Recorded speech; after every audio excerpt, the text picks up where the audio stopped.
They want their money. You will pay them, and then you will then walk in. Right now, we're seeing a tremendous amount of smuggling of human beings, which to me is kind of puzzling because you don't have to be smuggled. You could literally walk across the Rio Grande River and walk up to a U.S. immigration official and turn yourself in. You will get detained, you will get processed, and then you will get released into the United States. That's it. Wow, Plain and that's it. simple. That's it. But a lot of them are not even wanting to do that. They don't want to get processed. They don't want to get fingerprinted. They don't want to Yeah, be identified. identified, right. And not necessarily because they're cartel or have criminal histories, which believe me, a lot of them do, but just because they don't want to be inconvenienced.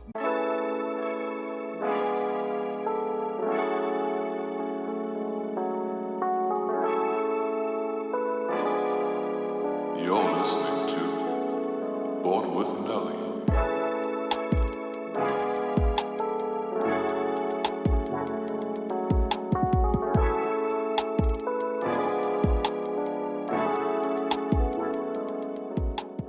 Welcome back to another episode of the Board with Nelly podcast. Today I'm joined by Victor Avila, who is a former ICE special agent and the author of the book Agent Under Fire, A Murder and Manifesto. It is a true story of unprecedented corruption, international intrigue, human trafficking, money laundering, drug running, mass murders, and government evasion. Absolutely insane, I guess, hook for the book, but a crazy life you've lived. It definitely has been as a law enforcement officer for 20 years. And of course, my assignment in Mexico and Europe that changed our world with the death of my partner. But we'll get into that a little bit.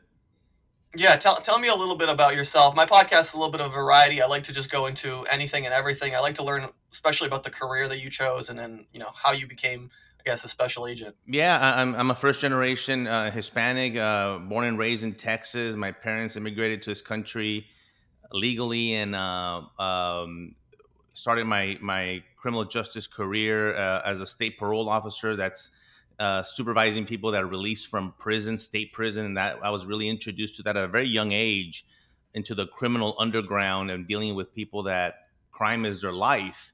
Right. And from there, I moved into the federal system and worked for the U.S. courts. Learned the second part of the criminal justice system. I talk a lot about when a police officer, an agent, or law enforcement officer slaps handcuffs on someone. That's not the end of the case. That's sometimes the beginning of the case because you now have to deal with the courts, the judges, the Right. lawyers, and it's very, very important. Actually, the prosecution part of everything that you've done on the first end of that investigation. So I was very fortunate to learn that part of it when I became a special agent with the U.S. Customs Service, which would then was merged into what everybody knows as Immigration and Customs Enforcement when the Department of Homeland Security was created in 2003. And so It, I went through that growing pains of the new agency. right. It's very interesting that you said you were a kind of a parole officer. Yes, right. The next guest I actually have on is an author of a book about Manson. And I don't know how much you know about the Manson history, but his A parole little bit. officer, there's a lot of very suspicious activity, like with his parole officer and him traveling across state lines. The book is very interesting, so I'm kind of curious, what does that job entail as a parole officer? Well, the number one is just think of it this way: when a person is sent to prison, and we're talking about in this case in Texas in the state prison system, mostly the same in most states. They will only serve a portion of their sentence. Let's say, for all intents and purposes, somebody gets sentenced to 10 years. More than likely, they're not going to do 10 years in prison. They will do a fraction of that, maybe a third of that sentence. So at 3 years, they will be eligible for parole, or in the case in Texas, a lot of them are eligible for mandatory release. Parole means that a board of 3 members of the parole board will hear your case and will vote on whether you are fit to be released back into society. A lot of the cases that I dealt with as a parole officer were those cases were no longer parole cases. They were actually still they were now mandatory release, that these people had to now be released by law, by state law, at a certain point of their sentence because of overcrowding and other issues. Wow. And so let's say at 4 years this person gets released, mandatory release, it's out on the street. Now I happen to deal with the most violent offenders, gang members, sex offenders, really, really bad members of our society that are now living next door to us.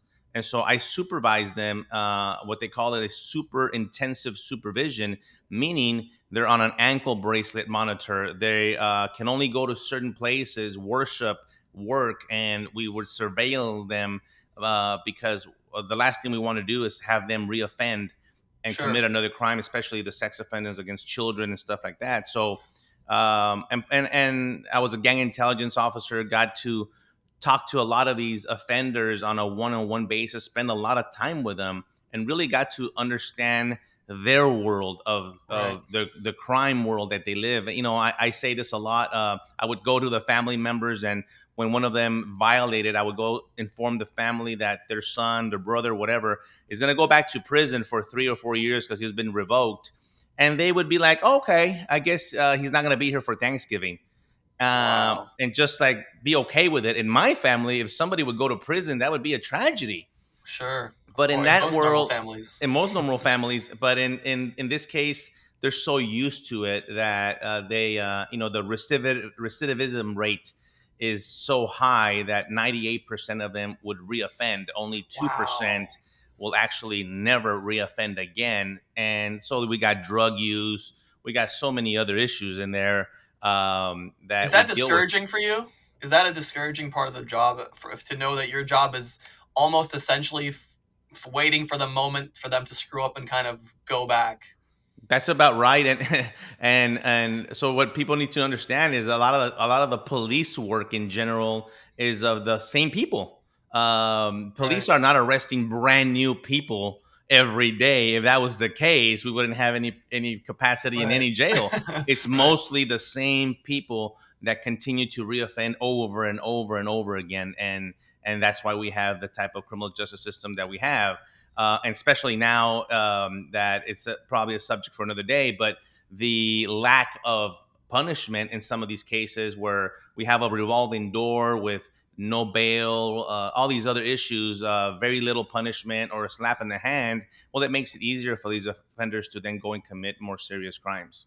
Yeah, of course. Actually, funny that you mentioned that because we also have a similar problem here in Canada.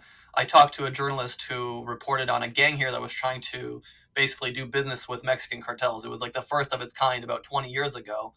And eventually, most of them ended up in jail or killed or whatever ended up happening. But what it did was it opened the door for cartels to come into Canada because it had such loose and not strict laws on punishments to some of these probably the worst offenders. And they basically established businesses here in Canada. So Mexican cartels are making their way into Canada. It's going to be a problem in the next 10 to 20 years. And we'll talk about that because right now we're seeing probably the biggest impact that these cartels have not just in the United States, Canada, but in 40 countries around the world. You mentioned Europe; they're heavily present over there as Right. well. And so there's $1 billion industries with crime. Except these are, I tell people in my public speaking events, think of these cartels as Amazon. What do you think about when you think of Amazon? You think of a huge corporation that makes billions of dollars, big distribution network all over the world. Well, that's I the think same. too big to fail. I think that's too big to fail. Right. That's the way the cartels are right now. Right. And so the difference is they deal in extortion, kidnapping, murder, smuggling, trafficking, and everything else. And that's how they do it all over the world. And it is at a point right now that it's basically at this point unstoppable because we don't see good, I would say, solutions to maybe some bold action to bring them, at least slow them down for a portion of it. Right. And so how did you get into, being an ICE agent and where does it go, I guess, from the parole officer? How did you come into these, bigger roles? Did you just progressively get better at your job and you said, okay, I need the next challenge. I need this next thing. How did you, To yeah. Yeah, I happen to be a healthy, ambitious person. I saw that at the state level, there was only certain money I could make. At the federal, obviously, I was making a little bit more, better benefits. But then, as a U.S. probation officer for the U.S. courts, I dealt a lot with the special agents, and the special agent is just a fancy term for a criminal investigator. And I worked with FBI agents, DEA, Secret Service, INS, U.S. Wow. Customs, U.S. Marshals, all of them, interviewing them for the reports that I prepared for the U.S. district judges. And once I dealt and interacted with these agents, I really wanted to do what they were doing. I really enjoyed all the stories that they told me, all the actual cases that they worked. And I said, this is what I think I want to do. Even though the U.S. courts job was a great job and office job, but I really wanted to be out in the street. And so I did. I applied and got picked up, went to an academy for 22 weeks, became a special agent with How was that academy? Sorry to interrupt you. How was that academy? Can you tell like the average person kind of what you go through? Yeah, it's it's a little bit of everything. Think of it as a mini college of education, physical training, and of course, very specialized training. We have the first 10 weeks. That's a criminal training investigator program. It's a general criminal training investigator program. We're actually in that point teamed up with half ICE agents and half Secret Service agents. And then after the 10 weeks, we go into the special agent training. Secret Service goes and does their thing, and now it's called Homeland Security Investigations. Agents do their thing. We're talking about surveillance, undercover work, everything that you can imagine Wow. in police work, crime scene detection, crime scene preservation, photographs, report writing, and of course, a lot of law, and a lot of testing. And on top of that, a lot of exercise, a lot of physical training. Right. And so it's fun. It's a lot of fun, a lot of shooting, a lot of guns, a lot of that type of activity, a lot of tactical type of training as well, self-defense courses, you name it. Very, very thorough training that we then complete after 22 weeks and then sent to a field office. I was lucky enough to be sent home to El Paso, Texas, which happens to be a place where a lot of people do not want to go, a lot of agents, because Right. it's a border town. And Right. border towns are very, very busy. And I had already worked in border towns. So to me, it was as natural. And I'll just give you a quick example. Please. In El Paso, on a regular day, nothing special about a day, we would probably have 25 people arrested and presented to the magistrate judge for an initial appearance when we barely start the Holy process shit. on a regular day. A regular day. Sometimes that would be 100. And what's your But average person that gets, I guess, caught? What's the is it like drugs, drugs? drugs, Yeah. drugs, drugs, drugs, drugs. Damn. Some white collar crimes, immigration violations with crime. So they're illegal alien that committed also aggravated felons type of offenses, money laundering cases. But to compare, the office in Denver normally, if anything, would have one a week. Wow. And so That's you insane. compare, you Yeah. compare. So we worked a lot, and so I got to do that: narcotics trafficking, narcotics smuggling, human smuggling, and my subject matter expertise is human trafficking. I was then heavily trained on human trafficking investigations, on how to conduct them, how to identify victims of human trafficking, and then I led the task force in El Paso, Texas. That eventually my career then led me to my position in Mexico when then I led the Global Trafficking in Persons Initiative. And there I was then able to expand these investigations and rescued a lot of victims that were being brought into the United States in New York, Miami, Atlanta, Houston, and rescue a lot of child trafficking victims and women from these horrific, mostly sexual exploitation cases, Right. a few forced labor cases, but took down a lot of bad organizations from Mexico that work with the organizations in the U.S.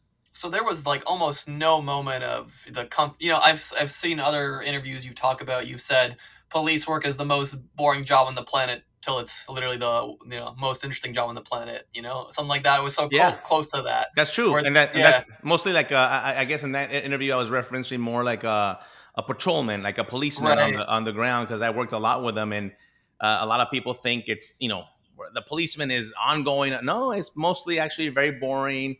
Out of the 8 hour shift, a couple of calls and da da da. It's not non exciting, and then all of a sudden their life could be in danger in a split right, second, and right, that's where it comes in. In my as a detective or as a criminal investigator, it's a little different because we're building cases, we have sources, we're interviewing a lot, and then eventually we get to that point of the case where then we do go into the house, we suit up, we arrest, arrest warrants, search warrants, The movie stuff. the movie stuff, and Yeah. I've done the movie stuff, which is fun as well.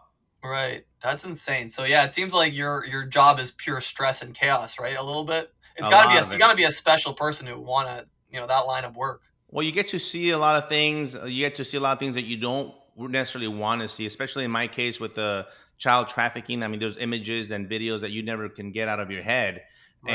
and that's the reality of the evil world that we live in, with the people that you learn, and how in the world one human being can do this to another human being, especially a child. But yet it does exist, and I still run into people that still do not believe that maybe human trafficking even exists. And Yeah, that's so exactly that's something I really wanted to talk to you about, because I think a lot of people are naive when they hear, let's say, one side of the story, which is, oh, poor people, they're just on the other side of the border. They were born into something unlucky, and there's a lot of truth to that, of course. But can you tell us what's the other side of that, the dirty side of that aspect? there's a lot of it, and I'm glad you brought that up, because I'm very for, and I'm very a proponent of legal immigration. I want people to come to the United States just like my parents came here. They went through the Right, process, even though that process is broken, and it takes a long time, and it is what it is. But we have that process, and what we're seeing now, we have been seeing for a long, long time, is the illegal migration of individuals from all over the world, not just Mexico and Central America, but from all over the world, that come with different ideologies. And in a lot of times, those ideologies include crime, and includes crime against U.S. citizens, includes crime against terrorism, children, right, terrorism, right, absolutely, cartels, drugs, you name it. There is always, I always have an example every day. It seems like it. I have a brand new example of someone that is in our country illegally committing a crime against a child, or ran, was drunk driving and killed a 16-year-old. And there's too many of those examples, and I'm right, thinking the burden has been placed on the United States for some reason, that the burden has not been, has taken away from the home countries, that they have kind of done this with their hands and say, well, the United States deal with it. Well, we have a lot of problems in the US. We have a crime surge, we have a lot of gangs, we have a lot of drugs, we have all these issues, and now we have to deal with the crime that's also coming. And you mentioned terrorism. It's a national security issue, which by far is ignored a lot. Is it those countries you're saying wiping their hands off? How much of that is them doing that, and how much of them is them not having the ability to stop these kinds of issues? Well, it's It's a both. tough question, right? Yeah. It's a tough question, because the number one word that came up to me, came in my head as soon as you said that, is corruption. Right. And the corruption in these countries is so rampant. It's a cancer in their society, that it kind of prevents them from tackling the issues. A lot of these issues, like immigration, and they're easy to solve. They're not complicated. Believe me, I'm not a scientist, but because it becomes very political, and now you have all these different moving parts, they make Right. it seem very difficult. And but it really isn't. It really, when I advocate for public safety, and I think our governments are, that's their primary role, is to keep the public safe. And we're seeing less and less of that. And so these countries, because of the level of corruption, and I worked in Mexico and Central America, it is almost impossible at the level that they're at with the corruption, to try to get them to do something right. Even when we pour money to them, even when we try to do it that way, it's just not Right. working. We were talking about some poor examples, some bad examples of coming across the border. I remember in an episode or another podcast you talked about cartel guys using children as a decoy, I guess, to get into the country, accompanying them, and then making it look like they're just a regular, let's say, immigrant trying to go for a better life in America. When in reality, these are some of the most vicious criminals on the planet. Have you seen a lot of that in your time Oh yeah, working? oh yeah. They use children and human beings as a prop, as a chair that I'm sitting on. They don't care. They'll stash them in houses. They'll stash them in the back of pickup trucks. They'll seal them in the back of tractor trailers. They don't care. They have no regard for human life. Now, the ones that they're going to exploit, and the ones that they're going to sell and use for their advantage, they'll use them until they can discard them. Either that person, that child, becomes so ill or unable to function that they'll just get rid of them. But as Wow. long as they can, they will use them to, you like you said, to smuggle themselves and smuggle other people, or to finally get to their final destinations and sexually exploit them for prostitution type rings. I took a lot of them down in Miami and New York and Houston area. That it's horrific what they do to these girls, and they make millions, and in some cases billions with a B. How easy is it for them to get across Right at this now, current state? oh my Yeah. God, right now it's wide open. I mean, Really? oh, it's It's wide worse than open. it's ever been. The worst right now, if you wanted to come into this country from anywhere in the world right now, would be the time to do it, because one, all you have to do is come make your way from wherever you're coming into Mexico, because they know, all Wow. these illegal aliens know, that once they're in Mexico, they're as good as being in the US. Now, you do have to deal with the cartel, right? Because the cartels control Mexico. And yes, you heard me right. The cartels control Mexico. They're definitely running a parallel government there, Wow. and you must deal with them. Now, a lot of these people become victims at the hands of the cartel as part of their journey. A lot of the argument that I have is like, nobody was violating you or victimizing you in your country until you put yourself in the situation in Mexico. They know, the people coming on know how dangerous Mexico is, and because they know that it's wide open, and once they make to that border, once they make that deal with the cartel to pay their fee to either get smuggled, whether you're going to turn yourself into the U.S. Border Patrol, the cartel doesn't care.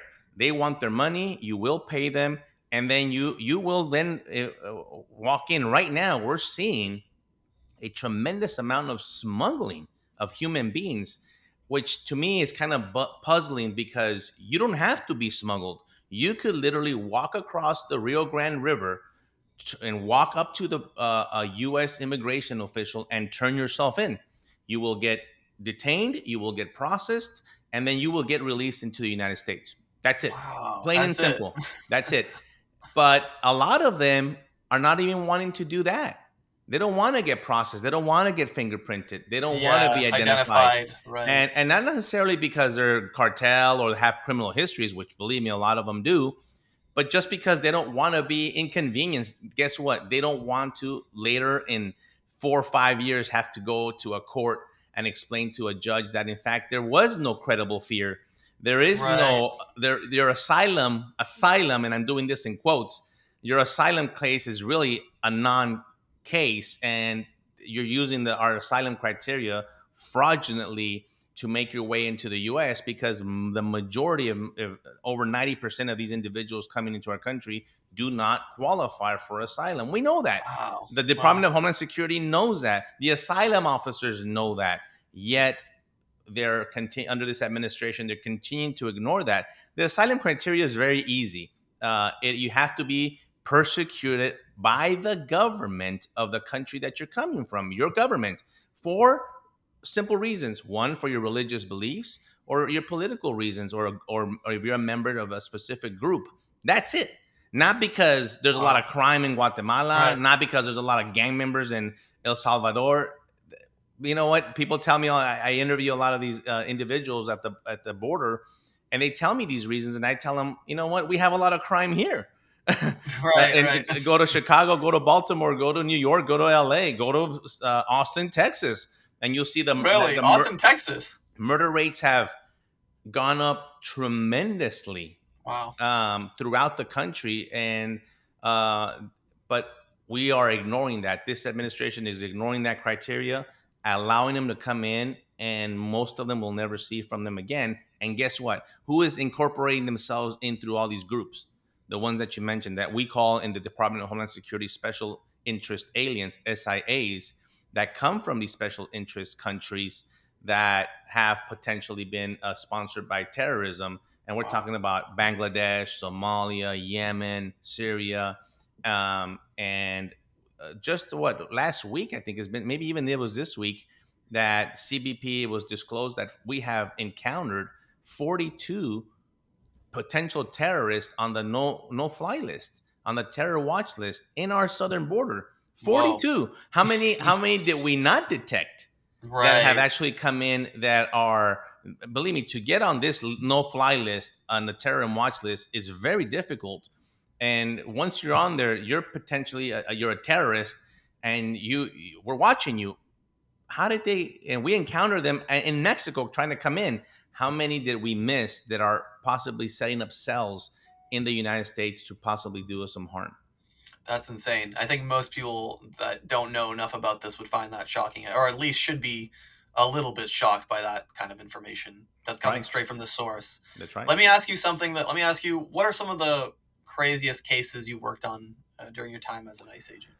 The most difficult ones, definitely human trafficking cases. I worked a lot of drug cases, worked on money laundering cases, bulk cash smuggling, and those type of cases. But it's the human trafficking cases that really, even the human smuggling cases, as I've encountered people that have been trapped in the back of tractor trailers, some that have died in the back of pickup trucks that are sealed Wow. to try to Like a avoid, coffin. like a coffin, basically, to try Yeah. to avoid detection. But it's the human trafficking cases that is they're the most difficult one. I encountered so many violations of other laws within the human trafficking investigation, and we're talking about murder, assault, drugs, and other stuff going on as I investigated these cases. And I wrote one in my book because I wanted the reader to understand, like we were talking about, that people still don't believe that in fact this might be something that happens next door to them, but it does. Right. And I put a case in there in New York where these I want people to understand that a human trafficking victim is not bound and gagged by chains, a ball and chain. That's not the way human trafficking works. These victims are broken down physically, they're broken down emotionally, mentally by the trafficker, with threat, coercion, force, fraud, you name it, physical abuse, all these types Torture, of things. right? This is Torture. right. Yeah. They burn them with cigarettes. Wow. They threaten to, if they happen to have a child, to send body parts of the child to them. They take all their immigration documents, if in fact they even had any. They are broken, and I'll tell you one way they do it. Where you think, a lot of people just tell me, why don't they just leave? Why don't they just run? Well, those traffickers have a control on them, and in this case, in New York, they had these women, these young girls, in a brothel type apartment, and one of the victims became pregnant. She delivered the baby there in the room. They took the baby from her, put the baby in a bucket, and filled it up with cement and left the bucket in the room for all the victims to see. Jesus Christ. So think about that. Even as I That's tell the you, kind of person you're dealing with. as I tell you Person, the yeah. story, it's even hard It's to. the devil in human It's a form. There's devil. no It's a other. devil. Yeah. And so you now have this human being in a bucket in the room to remind you of who controls you. And there's so many other Jesus. instances like that, but it's horrific. It's horrific what these guys and these a lot of, believe it or not, a lot of human trafficking traffickers are women. A lot of women that I arrested because they help engage, or what they say, hook the victim and bring them in and take them away into these terrible, terrible situations. That's horrific. That's literally the devil in human form. I can't think of a more horrific crime that one person can do to another human being. That's right. So tell me a little bit about the book. Obviously, I know a little bit about the backstory. I haven't had time to read it yet, but I am looking to pick it up. For anyone that's interested, maybe Yeah, tell it's us more. Agent Under Fire, a murder and a manifesto. Obviously, I tell people about who I am, where I come from, and a little bit about my career, and then it focuses a lot on my career in Mexico. Because if I worked a lot on the border, that was nothing compared to the level of work that I did assigned to the U.S. Embassy in Mexico City and the consulate in Ciudad Juarez on the other side of El Paso, Texas. And it was very, very dangerous.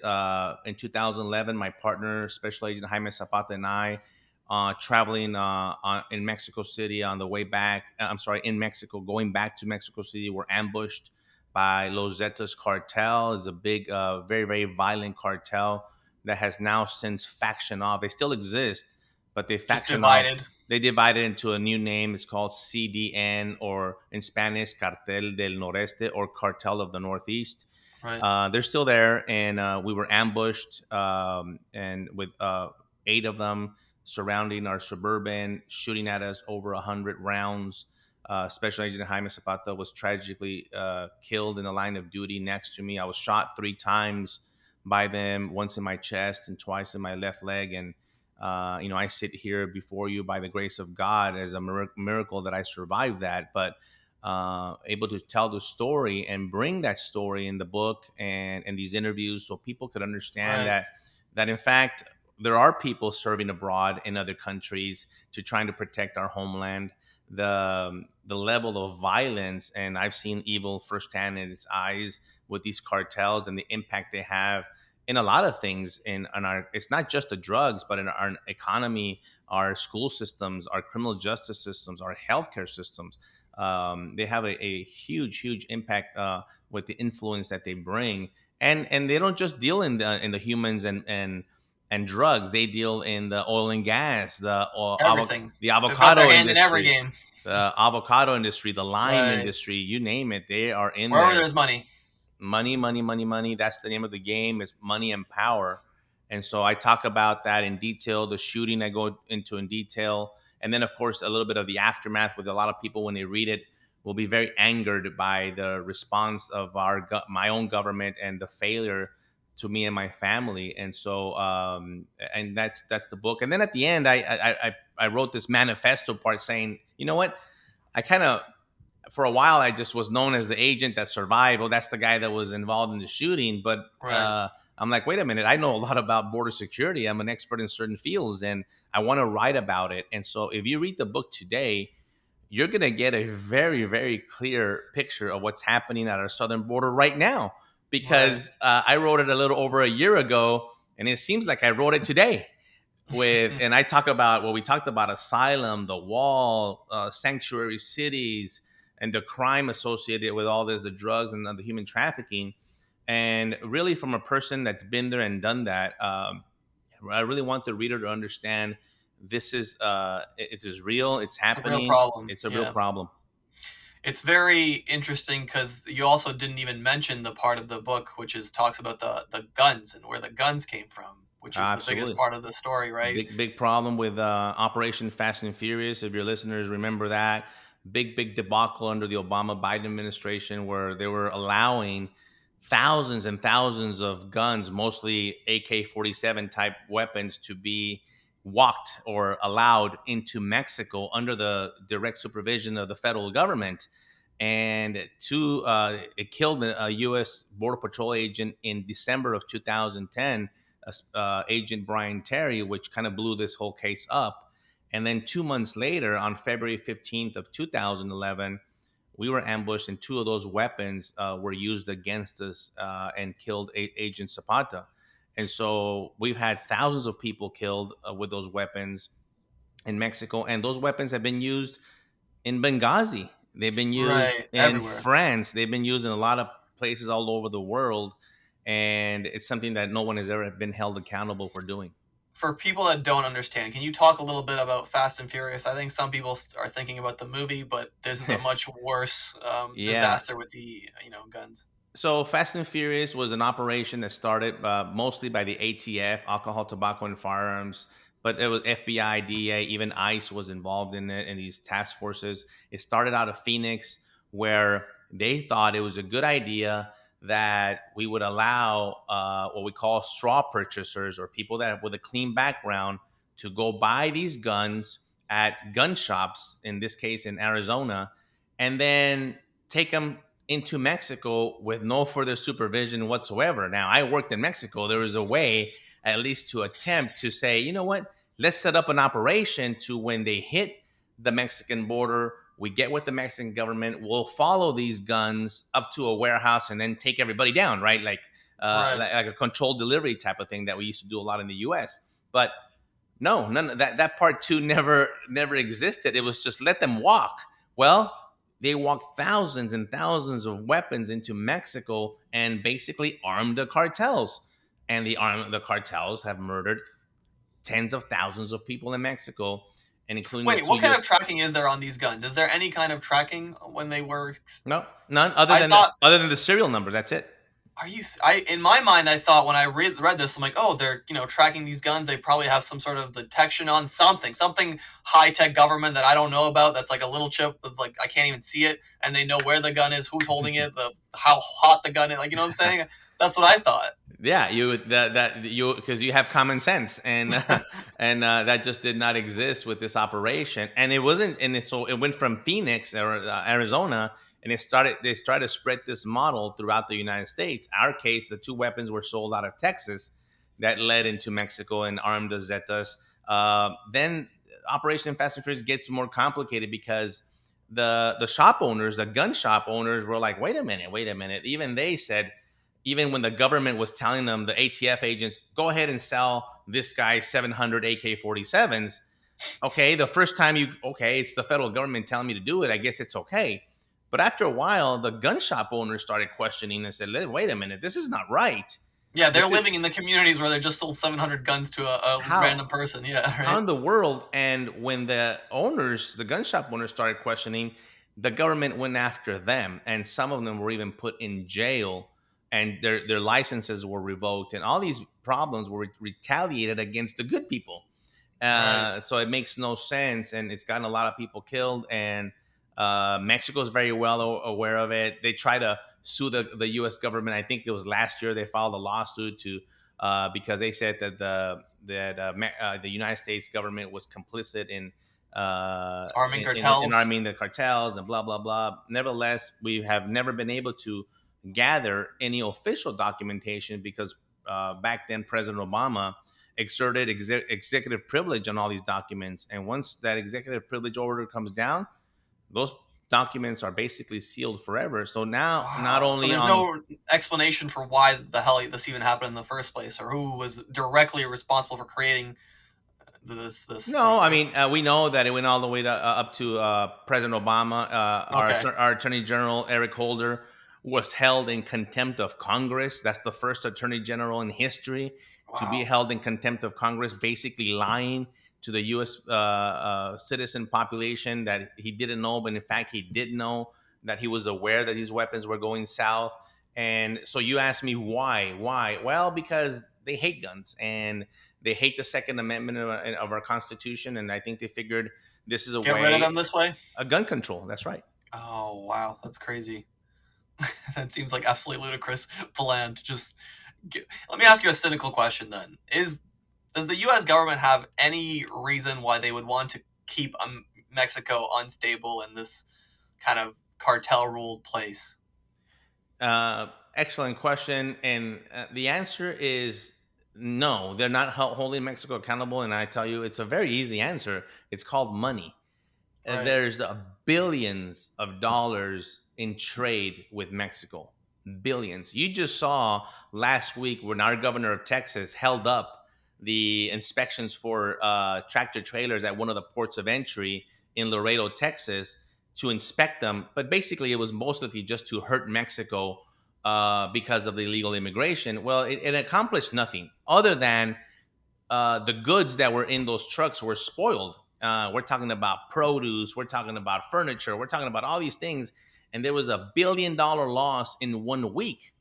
And so who did it eventually hurt? Well, it hurt us in Texas and all over the country because they didn't get those goods. They didn't get the groceries and the produce at the supermarket. And so that's one of the reasons, as they don't. I mean, you put me there, and I hold Mexico accountable immediately because there's not an ocean there. It's a sovereign country that has done absolutely nothing to secure their own country. Now, remember, most of these individuals, unless they're not from Mexico, if they're from Mexico, they're illegally present in Mexico as well. And Really? Mexico Wow. they have one of the most strictest immigration laws in the planet, yet they will not enforce it. There's no one being deported from Mexico to Venezuela or to Brazil or to China. Right. Why aren't they doing that? Why aren't they repatriating people back? Why aren't they doing and enforcing their own immigration law before they come to our border? And the answer is corruption. That's actually a great transition because I originally saw you on Dirty Money, the one with Cartel Banks. Right. And when we're talking about corruption at a cartel level or government level, we also have to take these companies that are also highly corrupted, especially in Mexico. How did you get involved in that project with Netflix, and how much did you know about that issue, that side of the problem, the banks? Well, we always know it's follow the money, right? As one thing is to follow the narcotics, and you'll have a small impact there. But when you follow the money, that's when you have the serious impact on taking down the cartels. That's why I talk in my book to designate these cartels as foreign terrorist organizations. And the reason why I mention that now is because that designation would immediately take and freeze all their assets in the US and around the world for the cartels. That's how you hurt them. And so, in that special that you're referencing in Netflix, they were talking about HSBC, this bank that has, a footprint all over the world, especially in Mexico, where they were allowing multi millions of dollars to be deposited into their accounts from the cartel. So it was the cartel bank, the cartel. And so, just basics here, the drugs come north, the money goes south, but then the money comes back north. And that's a lot of the times that people don't understand. Once the money goes into Mexico, and we're talking billions of dollars in cash, they need to launder this money. And how do they launder it? They launder a lot of it in Mexico, but they launder most of it in the United States with businesses Wow. of any type that you can imagine, from a used car lot to a restaurant to a nightclub to a mortgage company to whatever you can think of, large corporations. But they need a banking system that allow that money to flow through, because eventually that money will come out clean, and that's why they Right. call it laundering. And so a lot of these banks that are exist in Texas along the border. If you would right now take out all the illicit funds that are deposited into these banks, they would collapse in a moment's notice, because they have Yeah. these banks are functioning based on all the illicit funds that they allow to bring in. And so that Netflix special was really good in bringing to light, because HSBC had already been found guilty, if you will, on a civil case, and they paid a tremendous amount of a fine. $1.8 billion, Yeah, which that's is right. 6 weeks profit for them or something like that, which is Thank you. nothing. Thank you. It was a. They're like, oh, that's it. Where do I write the check? We'll take a month off. Yeah, And I we're think good. it said the funniest part of that documentary was when they said the executives would lose a partial of their bonus. Bonus. Oh, that's it. But A partial, the money that continues to flow through right? these banks, and obviously it's not just HSBC. There's many other banks. Is outstanding, and it's a global. Think of the global banking system. This money is now flowing everywhere, and it's Dirty very money hard. everywhere. Dirty money everywhere. It's hard to detect at what point where it was dirty, and at one point where it's legit. Jesus, how do we get out of that? How do we get out of this when you talk to me, I'm intrigued, I'm informed, I'm sad, there's so many emotions that go through just hearing all these kinds of things. So I'll tell you two things. They asked me this question a lot, and they used to ask me this a lot when I worked in Mexico. The Mexican government would always. It didn't matter. I was talking about human trafficking. It didn't matter. And the first question that I would get asked by the Senate, the Mexican Senate, is, "Why is the U.S. the number one consumer of drugs around the world?" Okay, I understand. Kind of a gotcha question. But why Right. why is the United States the number one producer of these firearms and send them into our country? I get it. I understand. Believe me, I know that we are part of the problem because we are the number one consumer. So, having said that, if you ask me, how do I tackle it? Well, you got to choose one. And I choose to take down the cartels, because I think eventually that would help in rehabilitating our people that are hooked on these drugs. We have a methamphetamine epidemic in our country right now. You hear a lot about fentanyl and the overdoses and the fentanyl poisonings that's going on, which is horrific, yes. And those are directly related to the cartels. But the meth problem is one that you're not hearing a lot, and that's the one that's directly related to crime. Because the meth addict, first of all, it's a very highly addictive drug, and they will do anything to get their money, to get their next fix. And that means carjack you, burglarize your home, your business, your car. And that leads to a lot of street Wow. crime. And I talked to Yeah. police departments in Montana.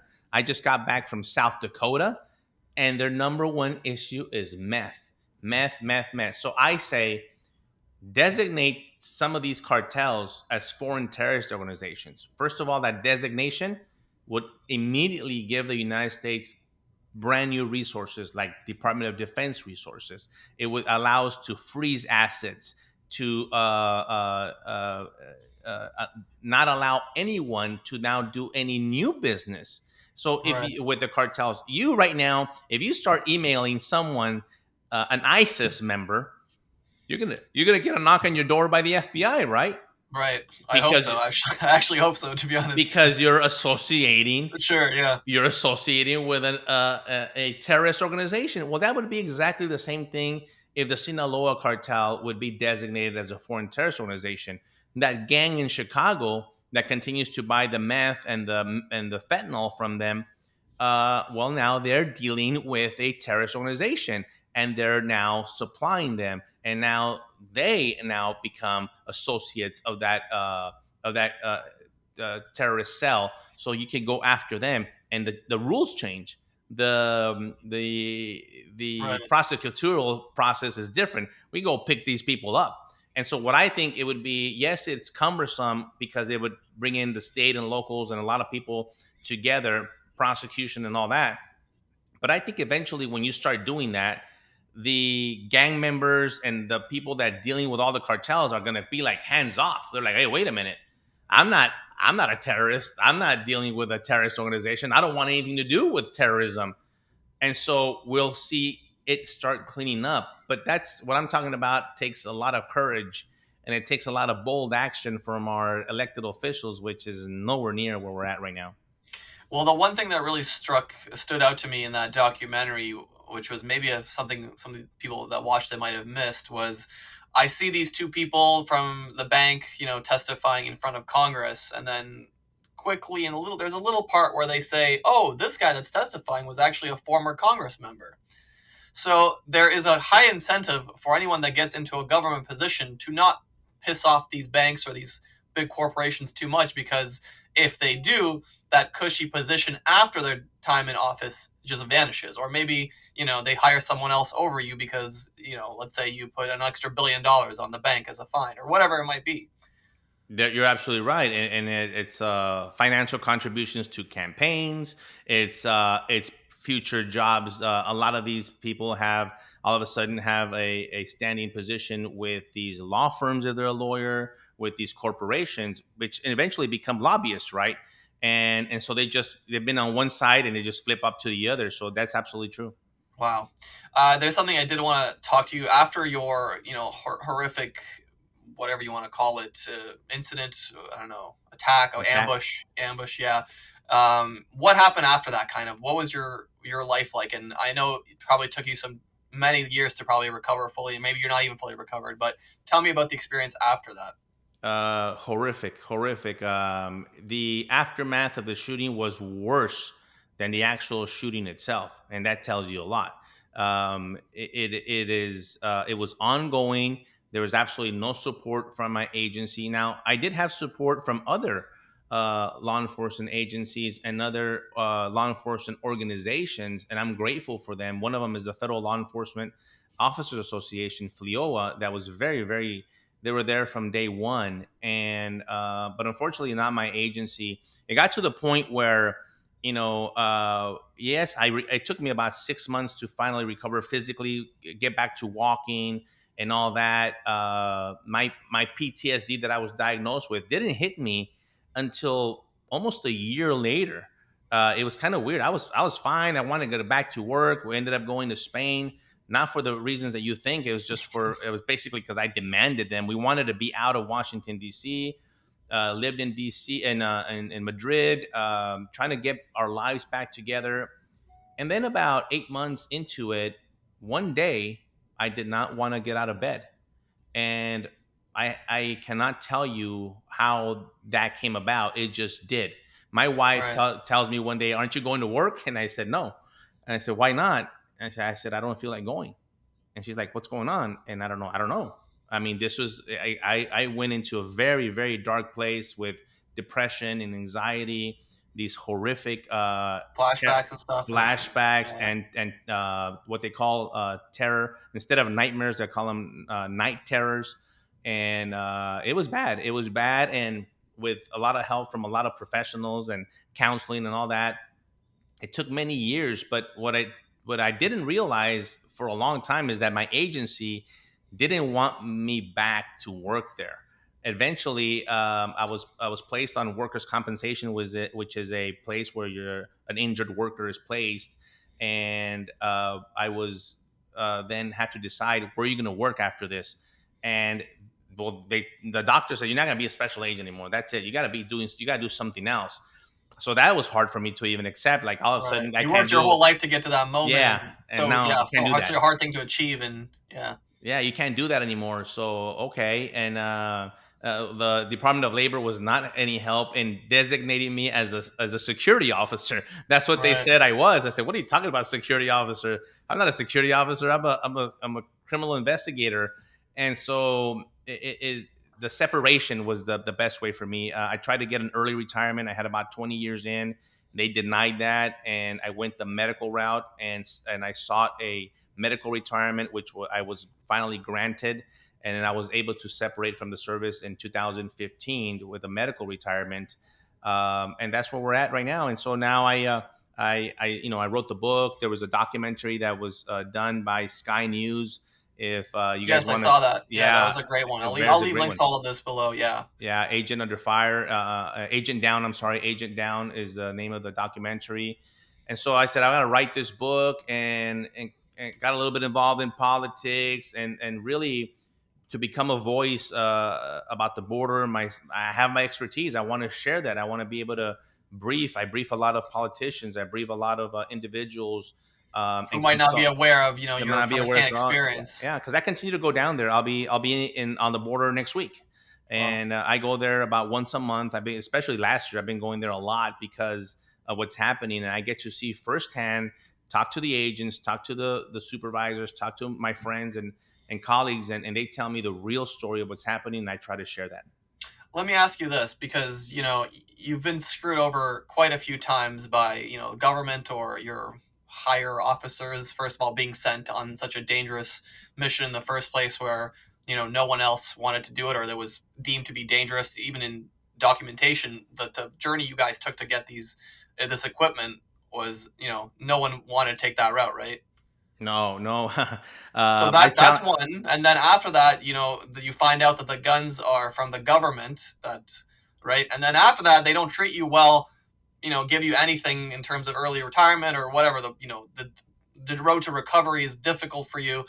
Do you have a mistrust now in the government and people above you, let's say, or what? I guess my bigger question is, what motivates you to even try telling them your side of the story when you've seen the horrific other end of their reply, I guess. I guess the answer to that is I'm an optimist. I have faith. I want to still see the good in people.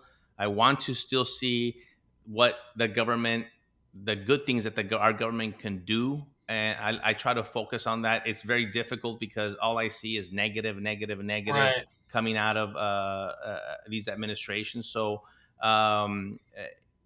I did say after and my road to recovery, as you put it, is I didn't want to become this angry, bitter guy because that would have been Right. easily. And I'm very fortunate that I don't have a vice. I didn't become an alcoholic. I did not get hooked on pills or use drugs. I'm very fortunate to God that I didn't go that route. I might have eaten a lot and gained a lot of weight. That was, believe it or not, that was Hey, one of we all my did. We all did that during COVID, though. That's different. COVID is different than what you went through. Okay. that was one of my downfalls is food. But I also was very cognizant of, and I was very conscious. I said, you know what? I don't want to be this angry guy.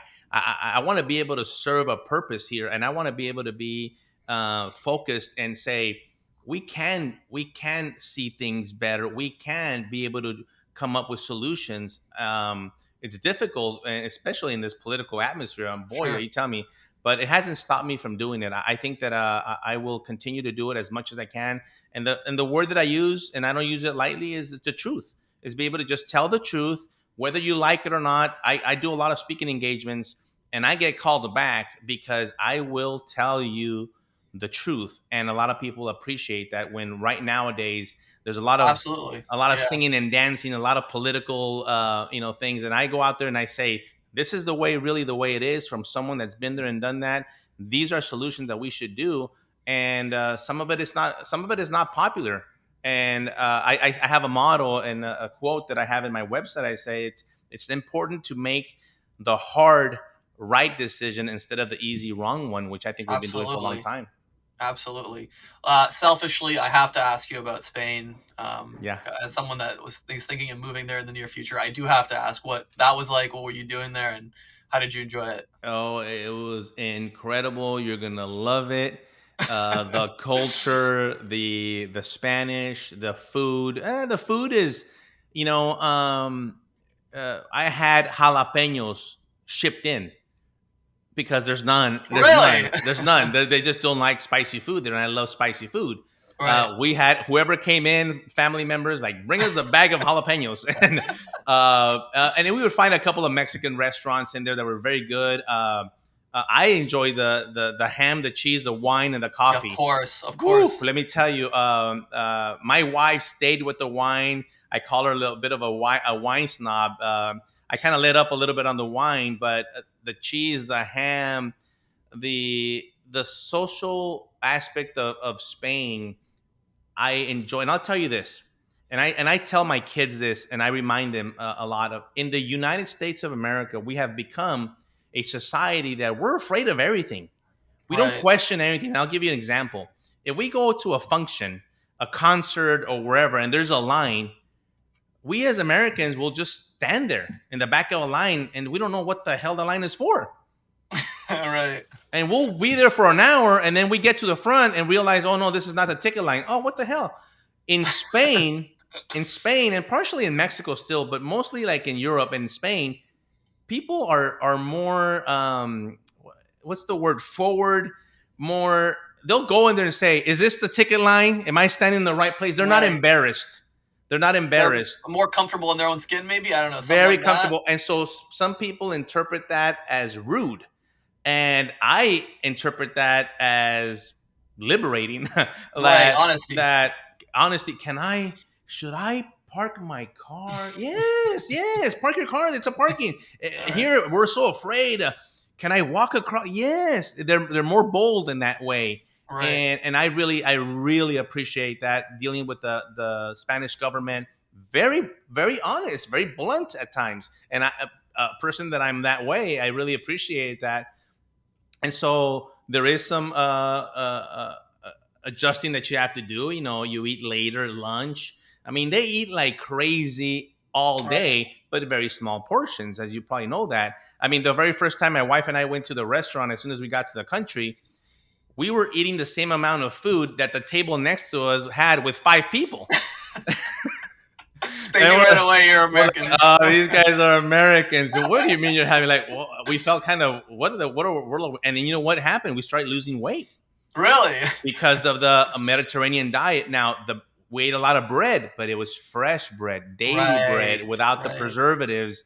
We had the wine, we had the cheese, we had the fish, the salads. The Mediterranean diet is very healthy. A lot of olive oils, of course, and the olives and all that is delicious. And so you'll enjoy it. The music and the flamenco and all that. Nah, not for you. No, To each their own on that one. we attended a few functions, and my neighbor was a very famous bullfighter. Oh wow. Yeah, and he had extensive parties and that was fun. And of course, soccer. If you're not a Of soccer course. fan, Yeah. you No, better of course. become one Come now, on. because we were soccer fans before, or I should say football fans before. Football. Yeah. And boy, was that a treat! And I'm telling you, traveling all over Spain and watching these games at that high level was very rewarding. My son to this day is a huge soccer player because of that. So culturally, the downfall. That's the good stuff, right? Please, yes, I would like the honest. Like you said, you want the honesty. I want the honesty too. Give me the downsides. You're going to a socialist country. Okay. And so I think I mentioned to you before we started recording that you're not really from there, so this might not affect you. Like I saw this from different eyes. I'm a U.S. diplomat, but I saw, for example, at a restaurant, people paying with these vouchers, and I'm like, "What's going on with these vouchers? Like kind of food stamps that we have in the United States?" And they're like, "In the United States, you cannot use food stamps to go eat at a restaurant." Right. In Spain, the government gives you a lot of money monthly, and you could spend it on clothing, you could spend it on a restaurant, and restaurants are super packed, and so Really? there's a huge high amount of unemployment rate. They do have that. Yes, I I did notice mean, that. at 40 some percent, I think it was. and, Oh, and maybe that's when you were there. It's only maybe like a 20 now or 15, but 20 that's still high. it's still very high, and especially the age group, I think between 18 and 20 something, that's the highest age group of the unemployment rate. Wow. Yeah. There is a big immigration problem in Spain from Africa, and so Yes. with that has come a lot of instability and insecurity, and I'm talking about crime, especially in the southern portions of Spain and Barcelona. I tell you, because I saw that part of it. Sure. A lot of trafficking, a lot of drugs, and so just be cognizant of that. They're very laid back. The Spanish, I really enjoy them. They're very, very hospitable in their own way, but the way you're going to be going out as a kind of like an expat, you'll enjoy it. You'll have a good time.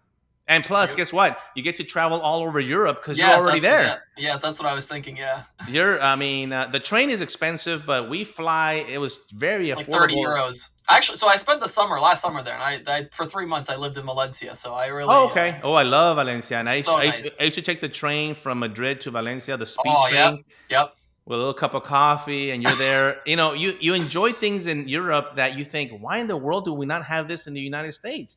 We do not have a speed bullet train in the United States of America. That is crazy. That is actually insane. The roads are incredibly maintained. I mean, I would travel from Madrid to Portugal. You got to go to Portugal. I've been there, actually. Lisbon and... You been? Where else? Yes, I've been to Portugal, yeah. Love Portugal. Yeah, it was... Porto and Lisbon, beautiful. Beautiful. Cascais up north, and it's beautiful. And so the traveling all over, and obviously going into France, and because you're in the European Union, you just kind of go from country anywhere to you country. want, Yeah, it's fun. You're going to enjoy it. What was... sorry, we already did an hour. I don't know if you're on schedule. I got about 5. 5 minutes? Okay, this was a bit of a... we talked a lot about a lot of serious things that are really hard hitting and not easy to digest for most people. But I did want to ask you something really kind of maybe stupid. But I watch a lot of these shows, Narcos, Ozark, Better Call Saul. I don't know how much of those you watch. I can't imagine it's a lot. Maybe you do. I don't know. I love them. I love those. Oh, really? Oh, yeah. Okay? This is really interesting because this Mexican journalist that I talked to said like they can't watch them. It's too close to home. He's lost colleagues to these cartels, and he hates the way they're kind of romanticized. Do you feel that same way, or is there something different for you? Definitely romanticized, definitely glorified in certain ways. So let's talk about Narcos and Netflix. Yeah. Very. And I know Javier Pena and Stephen Murphy, which is original Narcos, who they're based out of these two DEA agents. Looking forward to actually meeting them in person. I've never met them. It's always been through computers and text, but very accurate. Now, even when I talk to them, they say, of course, there's got to be dramatization. It's a show. It's Hollywood, Sure. Right? But the core information is very, very real because they were there telling them as advisors, this is really the what stuff that mattered is really accurate. Now, when you go to Narcos Mexico, it continues very accurate. The cartel names, the structure, the language, very accurate. So I understand what the journalist is saying, that it's close to home. Now, there is that glorification, that there is that angle to it with the music, the culture, and that's a big problem in Mexico. Sure. Because these kids come up idolizing these narco traffickers and say, well, look at all the money they have, and look at I have nothing. I'm in a favela or whatever. Blah blah blah. Yeah. And so these shows do that, especially like the Mexican novellas, the Mexican soap operas, which I don't like. Those those are just taken way out of context. But these Netflix shows, Breaking Bad type of shows, Yes. it's Yeah. great, great. How close are those to home? Because those are Very, even in your area. very, very close. I mean, very close. Right now, the you have very little. You still have some meth being developed or made here in the U.S., but those type of things kind of went away because Mexico took over. There's over 100 super labs, meth labs Wow. in Mexico. They're producing it all. They're bringing in Wow. all the meth. They're bringing in all the counterfeit pills. One out of every four pills in this country, United States, is counterfeit with fentanyl. Holy And that's shit. according to the DEA. That's not according to me. That's according to the DEA. And so a lot of these mom and pop, you might have a couple here still doing their local meth shop, but more the big ones are all in Mexico. Wow. Well, I was hoping we'd end on a slightly more positive note, but we ended up going just as dark on the end note. Well, I really appreciate the time today. I really enjoyed the conversation, and we could do it any other time. No, listen, the pleasure was all mine. I'll tell people where to find the book. Fantastic chat with you. I hope all people learned a lot, and I hope they don't go out of this being afraid, but they go out of this being a little more educated and aware when they vote or whatever they're deciding in their that's the lives. key. Yeah, That's that's the the key, key is right? awareness. Awareness. Let's start there. Beautiful. Thank you so much for your time. Appreciate it. I'll talk to you soon.